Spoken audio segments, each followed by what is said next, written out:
In the darkest corners of the galaxy, where even the bravest warriors fear to tread, there exists a species so terrifying that entire fleets turn away at the mere mention of their name. They are not the largest, nor the strongest, nor the most technologically advanced. What makes them the apex predators of the cosmos is something far more sinister: their refusal to surrender, their ability to turn any situation into a weapon, and their disturbing tendency to laugh in the face of certain death. What you are about to hear is the testimony of Korath Vexter, a decorated warrior of the Zelonian Empire, whose 3 encounters with humanity left him forever changed. This is his story, told in his own words, recorded in the medical bay of the Imperial Dreadnought, Eternal Fury, as he recovered from wounds that should have been fatal. These are not tales of glory or honor, they are warnings. Warnings about a species that turned the very concept of warfare into an art form of controlled chaos. Listen well, for those who ignore the lessons of Korath Vexter rarely live to make the same mistake twice. Korath Vexter shifted uncomfortably in the medical pod, his scaled hide still bearing the marks of his latest encounter with the humans. The young Zelonian officer beside him waited patiently, recording device in hand, as Korath gathered his thoughts. Even now, cycles after his first meeting with humanity, the memory sent involuntary tremors through his massive frame. "You want to know about the humans," Korath rumbled, his voice like grinding stone. "Then you must understand everything we thought we knew about warfare was wrong, everything." The medical bay hummed quietly around them as Korath began his tale, his eyes distant with memory. It had been during the Expansion Wars, when the Zelonian Empire was at its peak. Korath was young then, barely past his 3rd molting, serving as a junior tactical officer aboard the destroyer Iron Claw. Their mission had seemed simple enough to clear out a small human mining operation that had established itself in Zelonian territory without permission. Standard procedure called for a show of force, demanding surrender, and if that failed, swift annihilation. The asteroid mining station hung in space like a metal tumor, its irregular surface bristling with mining equipment and storage containers. Scans showed minimal defenses, a few point defense turrets, maybe some mining charges that could be repurposed as explosives. Intelligence reports indicated a crew of perhaps 50 humans, mostly miners and technicians. It should have been over in minutes. Captain Threxnar had followed protocol perfectly. The Iron Claw had approached with weapons powered but not targeted, transmitting the standard warning in several galactic languages. The response had been immediate and puzzling laughter. Not the hysterical laughter of beings facing death, but genuine amusement, as if the humans found something inherently funny about the situation. "This is Station Chief Martinez," came the human voice over the communication channel. "You boys looking for some overtime work? We could use the help moving these ore containers." Captain Threxnar's mandibles had clicked in confusion. "Human mining station, you are in violation of Zelonian territorial space. Surrender immediately or face destruction." "Oh, territorial space," Martinez had replied, still sounding amused. "Well, that's interesting. See, our star charts show this as unclaimed frontier space. But hey, maybe we can work something out.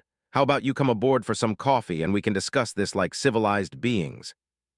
The captain's patience had worn thin. "You have 1 standard hour to evacuate. After that, we will consider you hostile combatants." "Hostile combatants?" The human's laughter had turned sharper. "Son, you have no idea what hostile looks like."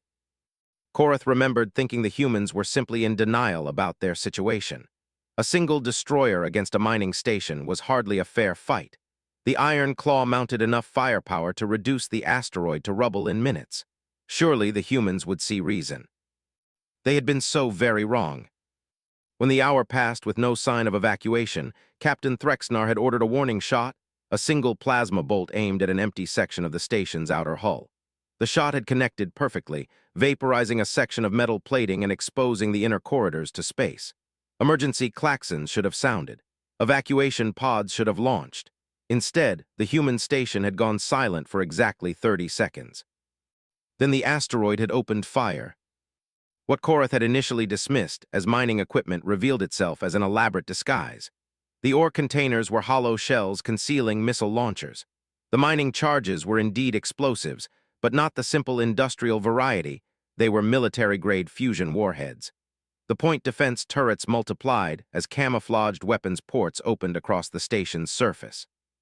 But the truly terrifying part wasn't the firepower, it was the coordination. The humans didn't fire in the wild, panicked manner of desperate miners. Their response was surgical, precise, and devastatingly effective. They had turned their mining station into a fortress, and they had done it so cleverly that Zelonian military intelligence hadn't detected a thing. The Iron Claw's shields flared under the sudden barrage, but Captain Threxnar was an experienced warrior. He immediately ordered evasive maneuvers and returned fire. The destroyer's main batteries spoke with thunder, sending bolts of superheated plasma streaking toward the asteroid. Several found their mark, carving glowing wounds in the station's hull. Korath had expected the human resistance to crumble under the Iron Claw's superior firepower. Instead, something impossible happened. The station began to move. "Emergency burn, all hands brace for acceleration." Martinez's voice crackled over the communication channel, but he wasn't speaking to the Zelonians. The asteroid mining station, which should have been a stationary target, suddenly erupted with thruster fire. Hidden engines, disguised as processing equipment, roared to life with enough power to move the entire asteroid. The humans weren't just defending their position, they were turning their entire station into a weapon. What followed was the most bizarre naval engagement in Korath's experience. The asteroid began spinning, using centrifugal force to whip cargo containers at the Iron Claw like massive projectiles. Each container was packed with ore that hit with the force of a kinetic torpedo. When the Zelonian destroyer tried to maintain distance, the humans extended their mining arms, massive mechanical appendages designed for grabbing asteroids, and attempted to grapple the Iron Claw. "Are they trying to mine our ship?" the weapons officer had asked in disbelief. Captain Threxnar's tactical display showed the impossible truth. The humans had weaponized every single system on their station. Mining lasers became precision-cutting tools, slicing through armor plating. Ore refineries became makeshift weapons foundries, producing crude but effective projectiles. Even the life support systems had been turned into weapons. The humans vented their atmosphere in controlled bursts, creating temporary thruster effects to adjust their spin and aim. The Iron Claw was bigger, more heavily armed, and crewed by professional warriors. But the humans were fighting with the fury of beings who had nothing to lose and the creativity of a species that saw weapons in everything around them. Korath watched in fascination and growing horror as the human strategy unfolded. They weren't trying to destroy the Iron Claw, they were trying to capture it. Every attack was aimed at disabling rather than killing, targeting weapons systems and engines while avoiding the ship's core. It was a boarding action disguised as a space battle. "They're hurting us," Korath had realized, studying the tactical display.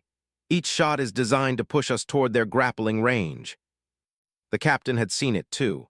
"All engines, emergency burn, get us out of their engagement envelope." But the humans had anticipated even that.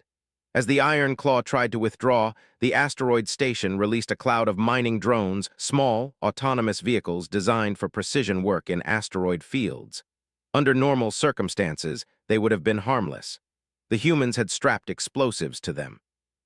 Hundreds of tiny kamikaze drones swarmed toward the Iron Claw, too small for the main weapons to track effectively, too numerous for the point defense systems to handle them all. Each one carried just enough explosive to damage sensors, communication arrays, and external equipment. Individually harmless, but collectively devastating.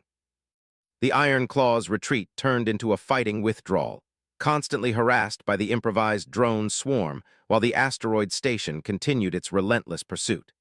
The humans had somehow managed to turn a stationary mining facility into a mobile weapons platform, and they were using it to hunt a military destroyer. Captain Threxnar finally made the decision that would haunt Korath's dreams for cycles to come. Rather than continue a battle against an enemy that refused to follow any known tactical doctrine, he ordered a maximum-yield nuclear torpedo strike on the asteroid station. The weapon struck true, vaporizing nearly half of the human facility in a ball of nuclear fire. Surely no living being could survive such devastation. The humans not only survived, they adapted. The remaining half of the station continued to operate as if nothing had happened. Emergency bulkheads had sealed off the destroyed sections, and the humans had somehow managed to maintain life support and artificial gravity. But more than that, they had used the nuclear explosion itself as a weapon. The blast had sent chunks of irradiated asteroids spinning through space, and the humans were using them as projectiles, launching them at the Iron Claw with magnetic accelerators. "This is Station Chief Martinez," came the human voice again, now with a background of alarms and emergency lighting. "Nice shot, boys, our turn." The Iron Claw shuddered as something massive struck its hull. Not a projectile, something had physically impacted the ship and was still there. Korath's console showed impossible readings. Something was cutting through the outer hull. "Boarding pod," the security chief reported, his voice tight with disbelief. "But sir, they launched it from a station that's half destroyed. How are they even alive over there?" The answer came soon enough. The humans hadn't launched a boarding pod, they had launched a mining vehicle, one of the massive ore haulers designed to tunnel through solid rock. It was equipped with industrial cutting tools, magnetic grapplers, and a pressurized crew compartment. The humans had turned a piece of mining equipment into an assault craft. What came next was Korath's first direct encounter with human boarding tactics. Zelonian doctrine called for orderly combat, with clear lines of engagement and honorable single combat between warriors. The humans treated the Iron Claw's corridors like a hostile work environment to be conquered with tools and improvisation. They came through the hull carrying mining equipment that doubled as weapons. Plasma cutters that could slice through armor, magnetic grapplers that could pin a warrior to a bulkhead, and industrial adhesives that hardened into restraints. They moved through the ship not like soldiers, but like technicians solving a problem. The Zelonian security forces were elite warriors, trained in corridor combat and armed with military-grade weapons. The humans were miners with repurposed tools and jury-rigged equipment. It should have been a massacre. Instead, it became a masterclass in human tactical thinking. The humans didn't fight fair. They used the ship's own systems against its crew, accessing maintenance shafts and service tunnels that no proper warrior would consider. They turned the Iron Claw's artificial gravity into a weapon, overloading the generators to create localized gravity fields that pinned defenders while leaving the humans free to move. They hacked into the ship's environmental systems, using controlled atmosphere leaks to blind and disorient the Zelonian defenders. But what truly terrified Korath was their refusal to give up. Every human who fell seemed to take at least one Zelonian with them, and some took several. They fought with mining tools, improvised explosives, and when those ran out, they fought with their bare hands and teeth. A human mining foreman, mortally wounded by plasma fire, had used his dying breath to detonate a magnetic mine that took out an entire security team. The battle for the Iron Claw lasted 6 hours. When it was over, the ship was still technically in Zelonian hands, but barely. Nearly half the crew was dead or wounded, the ship's systems were compromised, and worst of all, the humans had achieved their objective. They hadn't come to capture the ship, they had come to steal its database. "Did you really think we didn't know this was Zelonian space?" Station Chief Martinez had asked as his surviving team prepared to withdraw to their jury-rigged escape pods. He was badly wounded, one arm hanging useless at his side, but his eyes still held that disturbing human amusement. "We've been here for 6 months, setting up this little party. Had to make sure we got everything just right." The terrible truth dawned on Korath as he realized what they had walked into. The mining station hadn't been an illegal settlement, it had been a trap. The humans had deliberately established themselves in Zelonian territory, knowing it would draw a military response. They had wanted to capture a Zelonian warship's tactical database, and they had been willing to sacrifice their entire operation to do it. As the human survivors evacuated in their makeshift escape pods, mining capsules reinforced with salvaged armor plating, Captain Threxnar had ordered the Iron Claw's weapons to target them. But the humans had one final surprise. The mining station's fusion reactors, damaged but not destroyed, went critical exactly as the Iron Claw moved into firing position. The explosion didn't destroy the destroyer, but it crippled it, sending the ship tumbling through space with its weapons offline and engines dead. The human escape pods disappeared into the asteroid field, vanishing among the countless rocks and debris. Korath had spent the next 3 days working damage control while the Iron Claw limped toward the nearest Zelonian base. In that time, he had studied the battle recordings over and over, trying to understand what had gone wrong. The humans had been outnumbered, outgunned, and fighting from a fixed position against a mobile military vessel. By every tactical measure, they should have lost. Instead, they had turned their disadvantages into weapons. Their mining equipment became improvised armaments. Their industrial facility became a mobile weapons platform. Their desperate situation became motivation for tactics no sane military force would consider. But most terrifying of all was the realization that this had been their plan from the beginning. They hadn't stumbled into a fight they couldn't win. They had engineered a situation where the conventional rules of warfare didn't apply, then used that chaos to achieve their true objective. In the medical bay, Korath's voice dropped to a whisper as he concluded the first part of his tale. That was my first lesson about humanity. They don't just think outside the rules of engagement. They don't believe those rules exist at all. Every tool is a weapon, every disadvantage is an opportunity, and every defeat is just set up for the next surprise. The young officer looked up from his recording device, scales pale with shock. But surely this was an isolated incident, human miners using desperate tactics. Korath's laugh was bitter. Miners, yes, that's what we thought too. It wasn't until much later that we learned the truth about Station Chief Martinez. He had been a human military engineer before becoming a miner, but even that doesn't explain what they accomplished. What they did that day, that was just humans being humans. The medical pod beeped softly, indicating it was time for Korath's next treatment cycle. As the young officer prepared to leave, Korath called out one final warning. That was just the beginning. My second encounter with humanity taught me that what happened at the mining station wasn't desperation, it was doctrine.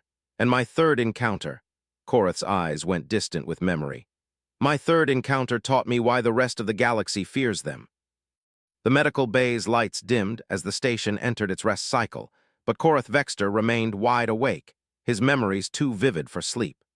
The young officer had returned the next day, eager to hear the continuation of the tale that was already spreading throughout the fleet. Word of a human mining station defeating a Zelonian destroyer had shaken the confidence of many warriors. You mentioned a second encounter, the officer prompted, settling into his chair with the recording device active. Korath's mandibles clicked in what might have been amusement or distress. Yes, the fools in intelligence decided that the mining station incident was an anomaly. They convinced themselves that we had simply encountered human military personnel masquerading as civilians. The High Command wanted to open diplomatic relations with humanity, thinking we could negotiate from a position of strength. The officer leaned forward. A diplomatic mission? That sounds more civilized than the mining station battle. Civilized? Korath repeated the word as if tasting something bitter. That's exactly what we thought, how wrong we were. The mission had come 2 cycles after the Iron Claw incident. Korath, promoted to senior tactical officer following his analysis of the human fighting methods, had been assigned to the heavy cruiser Stellar Dominance under Captain Gendar. Their orders were straightforward travel to the human colony world of New Geneva and establish formal diplomatic contact with the human government. Intelligence briefings had painted humanity as a young spacefaring species, barely a century beyond their first interstellar flights. Their territory was small, their technology inferior to Zelonian standards, and their military appeared to be a loose collection of colonial defense forces. The humans had no central government, no unified military command, and no formal diplomatic corps. They should have been easy to negotiate with. The journey to New Geneva had been uneventful, giving Korath time to study the intelligence files on human society. What he read disturbed him more than the battle reports from the mining station. Human civilization appeared to be built on controlled chaos, multiple competing governments, economic systems based on controlled conflict, and a culture that celebrated individual achievement over collective harmony. They have no proper hierarchy, Captain Gendar had observed during one briefing. No emperor, no war council, no clear chain of command. How do they make decisions? How do they coordinate their forces? The answer would prove more terrifying than any weapon system. New Geneva was a garden world, its surface covered in the standard human mixture of agricultural zones, industrial centers, and sprawling cities that seemed to grow without any central planning. The planet's orbital defenses were minimal, a few satellites and patrol ships that looked more like civilian vessels than military craft. It was exactly what they had expected from a minor colony world. The Stellar Dominance took up a standard diplomatic orbit and transmitted the required greeting protocols. The response came not from a government official or military commander, but from someone identified as the Geneva Planetary Council Coordinator, a title that seemed to indicate middle management rather than real authority. Welcome to New Geneva, came the human voice, female and speaking an accented galactic standard. I'm Coordinator Chen. We've been expecting you. Captain Gendar had been prepared for negotiations, formal exchanges of credentials, and the usual diplomatic delays. What he hadn't expected was an immediate invitation to the planet's surface. We've prepared a reception for your delegation, Coordinator Chen continued. The governor would like to meet with you personally, along with representatives from our various local governments. Various local governments? Korath had whispered to the captain. How many governing bodies do they have? They would soon find out. The diplomatic shuttle had landed at New Geneva's primary starport, a sprawling complex that served both civilian and military functions without any apparent security separation. Human civilians wandered freely among what were obviously defense installations, and Korath counted at least 6 different uniform styles among the human personnel who greeted them. Governor Sarah Kim was a middle-aged human female who carried herself with the confident bearing of a leader, but her introduction only deepened Korath's confusion about human command structures. Welcome to New Geneva, she said warmly. I should probably explain our setup since it tends to confuse our visitors. I'm the elected governor of the New Geneva colony, which gives me authority over planetary administration. Colonel Rodriguez here represents the Colonial Defense Force. Admiral Foster speaks for the Star Navy Reserve. Commissioner Walsh handles law enforcement. Director Park runs our intelligence services, and Dr. Yamamoto coordinates our research facilities. Each human she indicated wore a different uniform and carried themselves with the bearing of independent authority. Korath realized with growing unease that they weren't meeting with a single government. They were meeting with what appeared to be 6 different organizations that somehow shared authority over the same territory. How do you resolve conflicts between your various authorities? Captain Gendar asked, genuinely puzzled. Governor Kim's smile had an edge that Korath was beginning to recognize as a human warning sign. Oh, we debate, sometimes quite vigorously. But when outsiders threaten us, we tend to find common ground pretty quickly. The formal negotiations had been held in the Planetary Government Building, a structure that somehow managed to house representatives from all the different human organizations. What followed was unlike any diplomatic encounter in Korath's experience. Zelonian diplomacy was based on hierarchy and formal protocol. Proposals were made by the senior representative, discussed in order of rank, and decisions were made by the highest authority present. It was orderly, predictable, and efficient. Human diplomacy was chaos with a purpose. Everyone spoke at once. Proposals were interrupted, modified, and completely rewritten on the spot. The humans argued among themselves constantly, often seeming to forget that the Zelonians were even present. But gradually, Korath began to see the method behind the madness. Each human representative was genuinely independent, with their own priorities and concerns, but they were also genuinely committed to finding solutions that worked for everyone. Their arguments weren't obstacles to negotiation. They were the negotiation. They were solving problems in real time, adapting their positions based on new information and changing circumstances. Captain Gendar had come prepared to negotiate standard terms, territorial boundaries, trade agreements, and non-aggression pacts. The humans had different priorities entirely. Before we discuss any formal treaties, Governor Kim said during the 3rd hour of negotiations, we need to address the elephant in the room. You attacked one of our mining stations 2 months ago. The captain's mandibles had clicked nervously. That station was operating illegally in Zelonian territory. We followed standard procedures for territorial violations. Standard procedures, Colonel Rodriguez repeated, his tone flat. You mean showing up with a military destroyer and threatening to blow up civilian miners if they didn't evacuate their legally established operation? The territory was clearly marked as Zelonian space, Captain Gendar protested. Admiral Foster leaned forward, her expression serious. According to whose star charts, we've been surveying this region for 50 years, and our maps show it as unclaimed frontier space. Commissioner Walsh activated a holographic display showing overlapping territorial claims. What we have here is a classic boundary dispute. Your empire claims territory based on ancient survey data, while our colonies were established using more recent and detailed surveys. Both sides think they're in the right. Korath stared at the display, realizing that they had walked into something far more complex than a simple territorial violation. The humans weren't just defending their illegal mining operation. They were challenging the legal basis of Zelonian territorial claims. But what came next demonstrated the truly alien nature of human thinking. "So here's what we propose," Governor Kim said, pulling up a new set of charts. "Joint administration of the disputed territories. Your empire gets mining rights to the heavy elements. We get the light elements and rare earth deposits. Both sides maintain security patrols, but they coordinate operations to avoid conflicts like the one at the mining station." Captain Gendar's confusion was evident.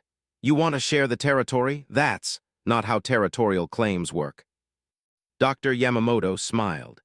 "It's exactly how territorial claims work when both sides are reasonable and neither side wants to fight a war over some rocks in space." The proposal was brilliant in its simplicity. Instead of fighting over who owned the disputed space, the humans wanted to divide the resources based on practical needs. Each side would get what they actually wanted while avoiding the cost and risk of military conflict. But the Zelonian Empire didn't operate on practical compromise. Their territorial claims were based on ancient conquest and imperial decree. The idea of sharing sovereignty was not just foreign, it was fundamentally incompatible with their entire political system. "The Zelonian Empire does not share territory," Captain Gendar said stiffly. "Our claims are absolute and non-negotiable." The human representatives exchanged glances, and Korath caught something in their expressions that made his blood run cold. It was the same look he had seen on Station Chief Martinez's face just before the mining station had opened fire. "That's unfortunate," Governor Kim said quietly. "We were hopping to avoid complications." Director Park activated a communication device. "Send the package." Within minutes, Korath's console was receiving a data transmission from somewhere on the planet's surface. The information that appeared on his screen made his scales bristle with shock. The humans had conducted a complete analysis of Zelonian military capabilities, political structure, and territorial claims. They had identified weaknesses in the Empire's supply lines, contradictions in their legal code, and gaps in their defensive coverage. Most disturbing of all, they had compiled detailed psychological profiles of key Zelonian leaders, including Emperor Vorthak himself. "How did you acquire this information?" Captain Gendar demanded. Commissioner Walsh's smile was cold. "Trade negotiations with the Korthani Republic, the Vegan Collective, and the Sirius Trading Alliance. Turns out your empire has made quite a few enemies over the centuries, and they're all very interested in sharing information about your weaknesses." Admiral Foster leaned back in her chair. "The thing is, Captain, we don't actually want to use this information. We'd much prefer a peaceful solution that benefits everyone. But if you insist on treating this as a zero-sum territorial dispute..." She didn't finish the sentence. She didn't need to. The implied threat was clear. The humans had spent months preparing for this diplomatic mission, gathering intelligence and building alliances with other species. If negotiations failed, they were prepared to wage a very different kind of war than the simple territorial dispute the Zelonians had expected. Dr. Yamamoto pulled up another display, this one showing shipping routes and resource flows throughout Zelonian space. "Your empire controls a lot of territory, but it's not very efficiently organized. Long supply lines, isolated outposts, and several critical bottlenecks that could be easily disrupted by a small mobile force." Colonel Rodriguez nodded. "Our military analysts estimate that a dozen well-placed strikes could cripple your expansion fleet's operations in this entire sector. We wouldn't need to invade your core worlds, just make it too expensive for you to maintain your presence in the frontier regions." Korath realized with growing horror that they weren't listening to diplomatic negotiations. They were receiving a briefing on how the humans planned to destroy the Zelonian presence in the frontier sectors, and they were presenting it as a casual alternative to their preferred peaceful solution. "This is not diplomacy," Captain Gendar growled. "This is extortion." Governor Kim's expression remained pleasant. "This is information sharing. We want you to understand all the options available to both sides so you can make an informed decision." Director Park added more data to the display. "We've also been in contact with several species inside your empire's borders. The Althani Rebellion in the Vega sector, the Korthani Independence Movement, and the Deltan trade unions. all very interested in human technology and tactical support.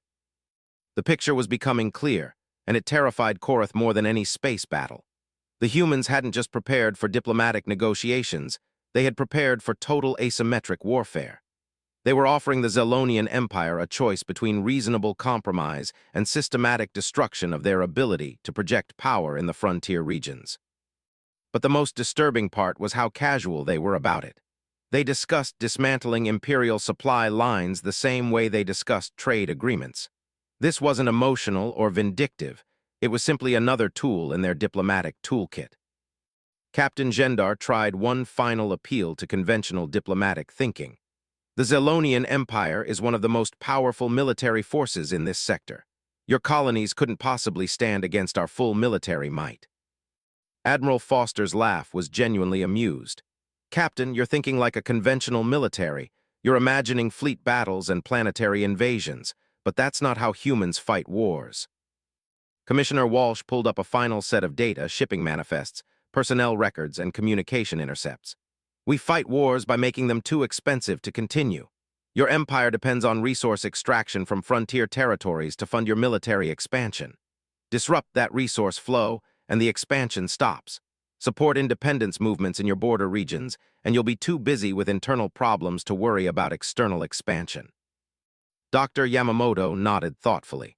The beauty of asymmetric warfare is that you don't need to be stronger than your enemy. You just need to be more expensive to fight than they can afford. The negotiations continued for another 6 hours, but the outcome had been decided in those first few minutes. The humans had presented the Zelonian Empire with a choice between reasonable compromise and slow-motion strategic destruction. They had made it clear that they were prepared for either option, and that they genuinely didn't care which one the Zelonians chose. In the end, Captain Gendar had agreed to the joint administration proposal, pending approval from the High Command. It was a significant concession from an empire that had never shared territory with anyone. But faced with the alternative of systematic strategic warfare against an enemy that seemed to regard galactic politics as a puzzle to be solved rather than a contest to be won, even imperial pride had its limits. As the stellar dominance departed New Geneva, Korath had spent hours studying the diplomatic records, trying to understand what had just happened. The humans hadn't threatened the Zelonian Empire. They had simply made it clear that continued conflict would be more expensive than compromise. They had turned diplomacy into a cost-benefit analysis, and they had stacked the costs heavily in favor of cooperation. Back in the medical bay, Korath's voice carried a note of weary respect. That was my second lesson about humanity. They don't just refuse to follow the rules of warfare, they don't recognize the rules of anything. Politics, diplomacy, economics, they treat it all as problems to be solved with whatever tools are available. And they prepare for every conversation the way most species prepare for wars. The young officer looked disturbed. But surely the High Command didn't accept such terms, the Empire sharing territory with a minor human colony. Korath's mandibles clicked in bitter amusement. Oh, they accepted it. Because 3 days after we returned to Zelonian space, human trade representatives approached 17 different frontier governors with similar proposals, all backed by the same kind of detailed intelligence and alternative options. Suddenly, the High Command was facing the choice between negotiating with humans or fighting a dozen separate asymmetric conflicts across their entire frontier. And the third encounter? The officer asked quietly. Korath's eyes went distant.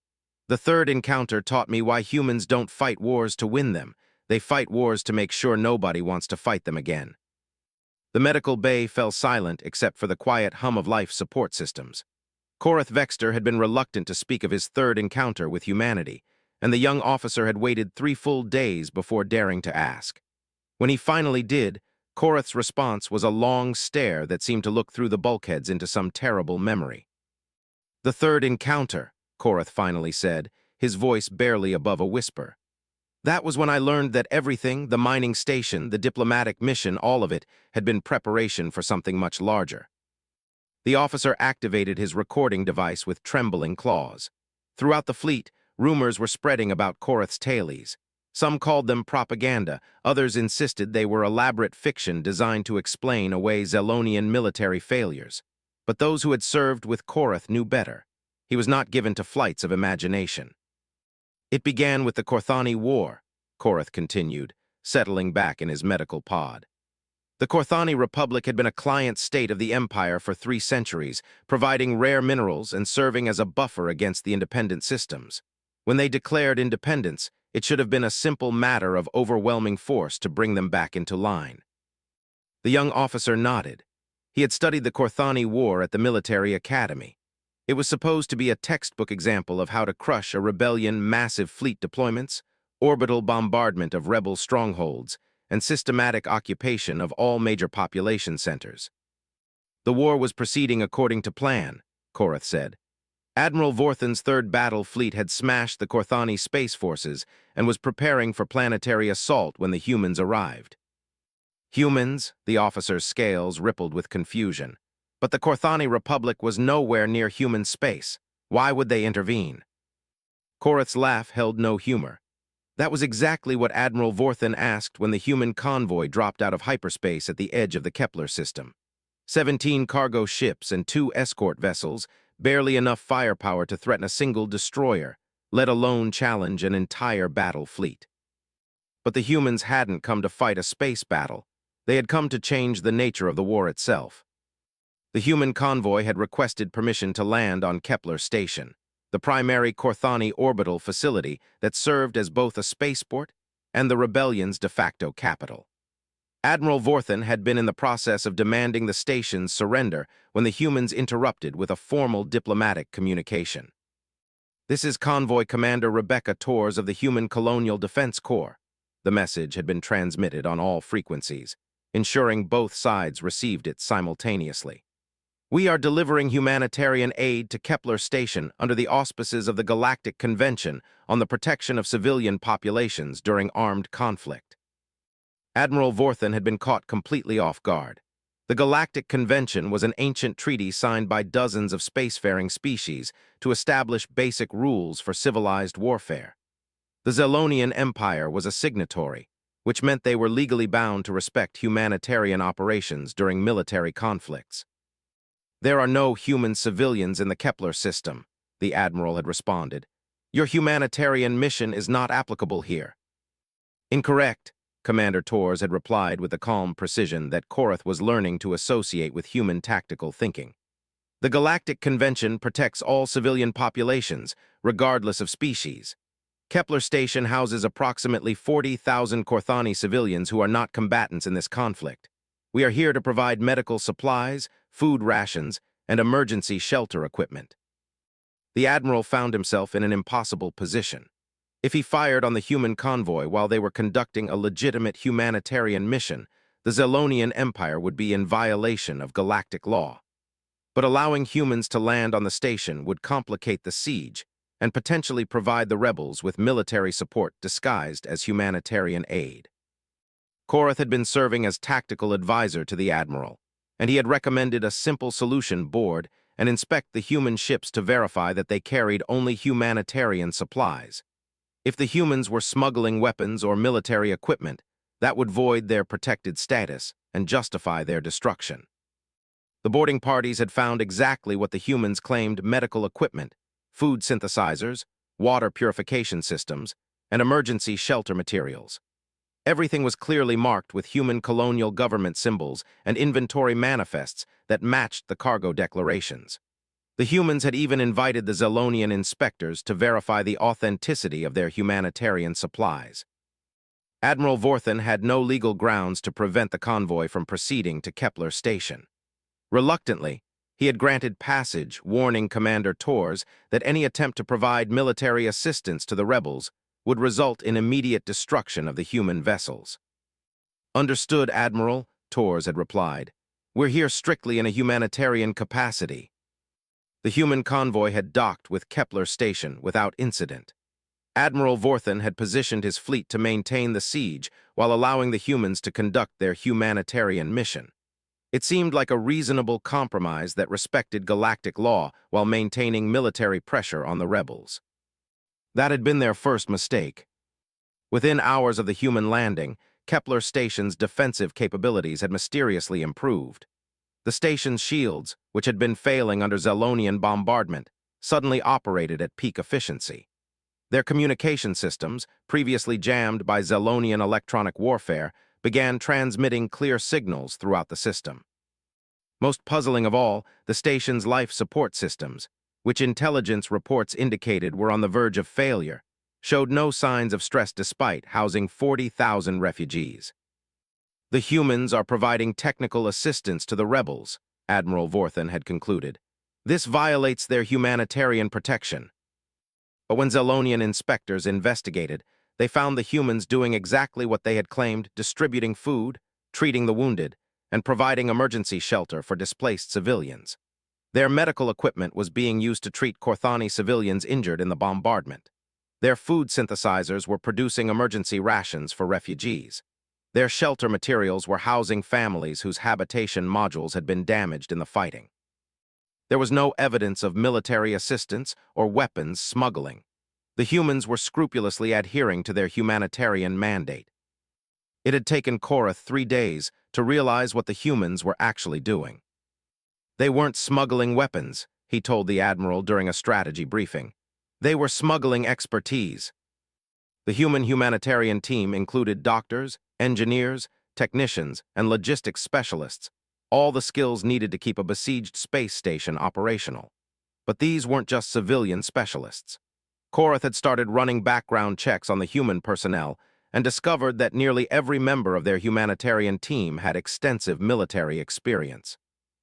Dr. Sarah Chen, who was treating wounded civilians in the station's medical bay, had previously served as a combat medic with the human colonial marines. Engineer Mike Petrov, who was repairing damaged life support systems, was a former military engineer who had specialized in battlefield fortifications. Logistics coordinator Anna Walsh had been a supply officer responsible for maintaining remote military outposts under siege conditions. The humans had assembled a team of military specialists and deployed them under the legal protection of a humanitarian mission. They were providing Kepler Station with exactly the kind of expertise needed to withstand a prolonged siege, but they were doing it while treating civilians and distributing food rations. This is a violation of the spirit of galactic law, Admiral Vorthen had protested. They're using humanitarian protection to provide military support. Commander Tors had smiled that dangerous human smile when confronted with the accusation. Admiral, every member of our team is here in their civilian capacity, providing genuine humanitarian aid to non-combatant populations. The fact that our doctors and engineers have military backgrounds doesn't change the fact that they're treating wounded civilians and repairing life support systems. The Admiral had been trapped by the humans' careful adherence to the letter of galactic law while completely violating its intent. The Korthani rebels were receiving exactly the kind of support they needed to continue their resistance, but it was all disguised as legitimate humanitarian operations. But that had only been the beginning. The humans' real strategy became clear when the second convoy arrived. "This is medical relief ship Nightingale requesting permission to approach Kepler Station," came the transmission from the edge of the system. "We are carrying emergency medical supplies and additional humanitarian personnel." Admiral Vorthen had learned from his previous encounter with human humanitarianism. This time, he ordered a thorough inspection of the human vessel before granting permission to dock. The inspection revealed something that made his blood run cold. The ship was indeed carrying medical supplies, the most advanced trauma equipment in human space. The humanitarian personnel included trauma surgeons, emergency medical technicians, and psychological counselors. But the ship itself was wrong. It was too heavily armored for a medical vessel. Its engines were military-grade, and its communication systems were far more sophisticated than anything a hospital ship would need. "This vessel appears to be a modified military ship," the Admiral had accused. "The Nightingale is a converted destroyer." "Yes," Commander Tors had acknowledged. "We found that military-grade vessels are better suited for humanitarian missions in active war zones. The armor plating protects our medical personnel, and the advanced communication systems allow us to coordinate aid distribution more effectively." It was another perfectly reasonable explanation that was almost certainly a complete lie. The humans were deploying military assets disguised as humanitarian vessels, but they were doing it in a way that was technically legal under galactic law. The real revelation came when Korath analyzed the human personnel manifests more carefully. The trauma surgeons weren't just doctors, they were specialists in treating injuries caused by specific types of military weapons. The emergency medical technicians had training in battlefield medicine and combat life-saving techniques. The psychological counselors were experts in treating post-traumatic stress disorders common among soldiers and combat veterans. The humans weren't just providing medical aid to civilians. They were establishing a complete field hospital capable of supporting military operations. But the most disturbing discovery came when Korath cross-referenced the human personnel records with intelligence files from the mining station incident and the diplomatic mission. Several of the humanitarian workers were the same individuals who had participated in previous human operations against Zelonian forces. Dr. Sarah Chen had been one of the miners who had fought aboard the Iron Claw. Engineer Mike Petrov had been present during the diplomatic negotiations on New Geneva. The humans were deploying the same specialists who had developed their anti-Zelonian tactics, but they were doing it under humanitarian protection. Admiral Vorthan had finally decided to cut through the legal complications by issuing an ultimatum. The humans could complete their current humanitarian mission and then leave the system permanently. Any attempt to establish a permanent presence would be considered military intervention. The humans had accepted the ultimatum with gracious thanks for the Admiral's reasonable accommodation of humanitarian needs. Commander Torres had assured him that the human mission would be completed within 10 standard days. Those 10 days had transformed the strategic balance of the entire war. The humans hadn't just repaired Kepler station systems, they had upgraded them. The station's defensive shields were now operating at 120% of their original capacity. The communication arrays could penetrate Zelonian jamming and coordinate with rebel forces throughout the system. The life support systems could sustain the station's population indefinitely, even under full siege conditions. But the humans had done something far more significant than improving the station's defenses. They had trained the Korthani rebels in human tactical doctrine. The change became apparent when Admiral Vorthan resumed bombardment operations after the human departure. Instead of the desperate but poorly coordinated resistance they had faced before, the Korthani forces now fought with the systematic precision that Korath had learned to associate with human warfare. Rebel ships attacked in coordinated swarms, using the same tactics the human mining drones had employed. When Zelonian forces tried to land troops on the station, they encountered defense systems that turned every corridor into a killing zone through creative use of environmental controls and improvised weapons. Most disturbing of all, the rebels had somehow acquired detailed intelligence on Zelonian tactical doctrine and were countering every standard military procedure. They taught them everything, Korath had realized. The humans didn't just provide humanitarian aid, they provided a complete military education disguised as civilian assistance. The siege of Kepler Station had dragged on for months instead of the expected weeks. Every time Admiral Vorthan adapted his tactics, the rebels countered with new strategies that bore the unmistakable signature of human tactical thinking. The Korthani forces were fighting like humans, turning every disadvantage into an opportunity, using improvised weapons and creative tactics, and refusing to surrender even when facing overwhelming odds. But the humans' real masterstroke had been their timing. While Admiral Vorthan was focused on the siege of Kepler Station, humanitarian missions had appeared throughout Korthani space. Medical relief convoys, refugee assistance operations, and disaster relief efforts had arrived at every major population center in the rebel territory. Each mission was legitimate, legal, and staffed with genuine humanitarian workers. Each mission also included former military personnel who just happened to have expertise relevant to resisting Zelonian occupation. The humans had effectively deployed military advisors throughout the entire Korthani Republic while maintaining the legal fiction of humanitarian aid. The war had transformed from a simple rebellion suppression into a systematic education program in human-style asymmetric warfare. By the time Admiral Vorthan realized the scope of human involvement, it was too late to stop it. The final confrontation had come when the Third Battle Fleet attempted to break the stalemate through overwhelming force. Admiral Vorthan had assembled every available warship for a massive assault designed to crush Korthani resistance once and for all. The attack had failed catastrophically. The rebels had fought with perfect coordination, using tactics that maximized Zelonian casualties while minimizing their own losses. They had turned the space around Kepler Station into a maze of debris fields, sensor decoys, and improvised weapons that channeled the Zelonian fleet into killing zones. Most importantly, they had fought with the absolute determination that Korath had learned to fear in human opponents. They simply refused to be defeated. The Third Battle Fleet had withdrawn after losing nearly a third of its strength to an enemy that should have been easily crushed. The Korthani Republic had achieved its independence, not through military victory, but by making the cost of continued occupation higher than the Zelonian Empire was willing to pay. In the medical bay, Korath's voice was barely audible as he concluded his tale. That was my third lesson about humanity. They don't fight wars to destroy their enemies, they fight wars to teach their enemies not to fight them. Every human victory is also a recruitment tool, spreading their tactical doctrine to anyone willing to learn.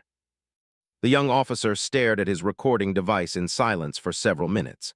Finally, he looked up at Korath with undisguised fear in his eyes. How do we fight an enemy like that? How do we defeat a species that turns every conflict into a training exercise for their next war? Korath's mandibles clicked in what might have been laughter or despair. You don't fight them. That's what I've been trying to tell you. Humans don't want to conquer the galaxy, they want to make it too expensive for anyone else to try. Every species that fights them learns their methods. Every conflict spreads their tactical doctrine further. They're not building an empire, they're building a galaxy full of species that fight like humans. The officer's scales had gone pale. But surely there must be some way to counter their tactics, some weakness we can exploit. Their greatest weakness, Korath said quietly, is that they actually mean what they say about wanting peace. They genuinely prefer negotiation to warfare, cooperation to conquest, but they're very, very good at making war too expensive to pursue. So what do we do? Korath looked directly at the young officer, his expression serious. We do what every other species in this sector is quietly starting to do. We learn to negotiate instead of threaten. We learn to compromise instead of demanding submission. We learn to see humans not as enemies to be defeated, but as neighbors who happen to be very good at defending themselves. And if the High Command refuses to accept that lesson, Korath's voice carried the weight of terrible certainty. Then eventually, the entire galaxy will be full of species that know how to fight like humans. And when that day comes, empires built on conquest and domination will simply become too expensive to maintain. The medical bay fell silent again as both warriors contemplated the implications of that future. In the distance, alarms began sounding another border incident, another potential conflict. But for the first time in his career, Korath found himself hoping that wisdom would prevail over pride, and that his people would choose to learn from his encounters with humanity rather than ignore their warnings. Because if there was one thing he had learned from fighting humans, it was that they were very good teachers, and the lessons they taught were not easily forgotten.